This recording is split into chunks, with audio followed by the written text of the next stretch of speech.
जय शिवराय मित्रांनो केंद्रीय कृषी मंत्रालयाच्या माध्यमातून 21 नोव्हेंबर 2025 रोजी PMFBY अर्थात प्रधानमंत्री पीक विमा योजनेमध्ये बदल करण्यासाठी मंजुरी देण्यात आलेली आहे। खरीप हंगाम 2026 पासून देशभरामध्ये प्रधानमंत्री पीक विमा योजना राबवली जात असताना याच्यामध्ये काही नवीन नुकसानासाठी भरपाई देण्यासाठी मंजुरी देण्यात आलेली आहे।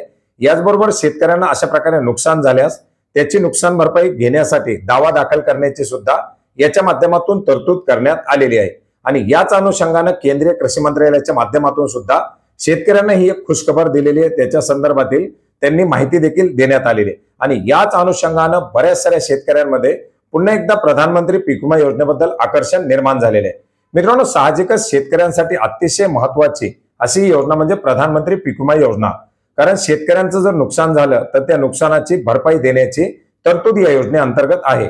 परंतु याच्या अंतर्गत आपण जर पाहिलं तर खरीप हंगाम 2025-26 पासून ही योजना राज्यामध्ये राबवली जात असताना सुधारित पीक विमा योजनेअंतर्गत फक्त पीक कापणीच्या अंतिम अहवालाच्या आधारेच शेतकऱ्यांना नुकसान भरपाई देण्यासाठी मंजुरी देण्यात आलेली आहे।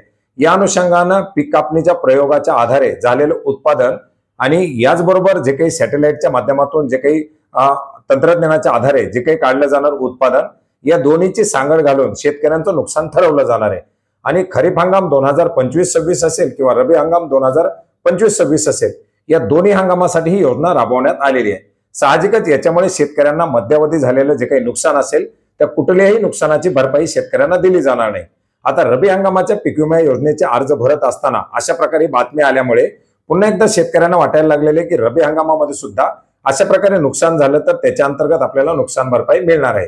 परंतु हे जे काही नवीन ट्रिगर लावण्यात येणार आहेत ते खरीप हंगाम 2026 पासून लागू होणार आहेत।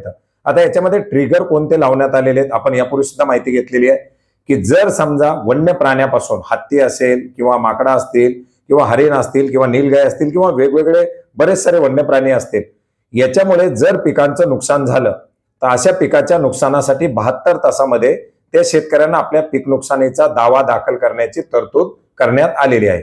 मित्रांनो, याचबरोबर आपण जर पाहिलं तर जे काही कोस्टल एरिया आहेत, आता याच्यामध्ये यापूर्वी सुद्धा ही अट होती, यापूर्वी सुद्धा अशा प्रकारची एक जी शेतकऱ्यांना दिली जाणारी नुकसान भरपाई होती, परंतु 2018 पासून ही नुकसान भरपाई हटवण्यात आलेली होती आणि पुन्हा एकदा आता 2026च्या खरीप हंगामापासून ही नुकसानीची या ठिकाणी पुन्हा एकदा समाविष्ट केला जाणार आहे। याच्यामध्ये आपण जर पाहिलं तर महाराष्ट्र, कर्नाटक, केरळ, ओडिशा, छत्तीसगड, राजस्थान, उत्तर प्रदेश, झारखंड आणि हिमालयन रिजन मध्ये जम्मू काश्मीर असेल किंवा इतर काही जे राज्य असतील उत्तराखंड वगैरे, या राज्यामध्ये जर समजा धान या पिकाचं, आता यामध्ये पॅडीचा समावेश करण्यात आलेला आहे, पॅडी इनॉडेशन कव्हर।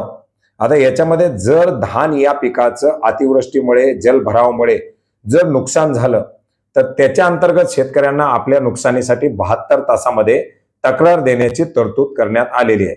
जर अतिवृष्टी, पूर परिस्थिती किंवा इतर पावसाच्या पर्जन्य स्थितीमुळे जर धानामध्ये पाणी जर साचलं आणि त्याच्यामध्ये जर शेतकऱ्यांचं नुकसान झालं तर त्या शेतकऱ्यांना आपल्या नुकसानीची तक्रार दाखल करण्याची तरतूद करण्यात आलेली आहे। आता याच्यामध्ये अतिवृष्टीमुळे पिकांचं होणारं नुकसान, याच्यामध्ये सोयाबीन, कापूस, तूर, मूग, उडीद अशा कुठल्याही प्रकारचा उल्लेख करण्यात आलेला आहे, परंतु याच्यामध्ये पॅडी अर्थात धान या पिकाचा उल्लेख करण्यात आलेला आहे।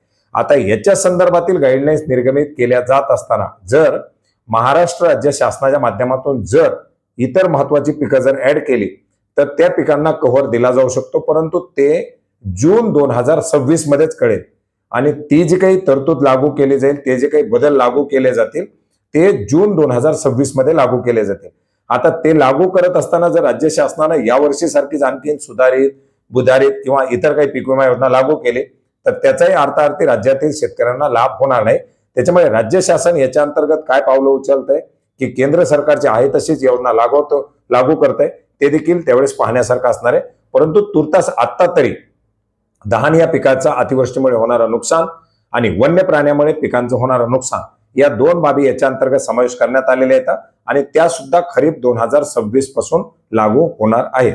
तर मित्रांनो, विचारल्या गेलेल्या प्रश्नाची आणि बऱ्याच मोठ्या प्रमाणात संभ्रम निर्माण केल्या गेलेल्या प्रश्नाची ही एक उत्तर होती जी आपणास नक्की उपयोग पडतील अशी आशा करतो। भेटूयात नवीन माहितीसह, नवीन अपडेट्ससह। धन्यवाद।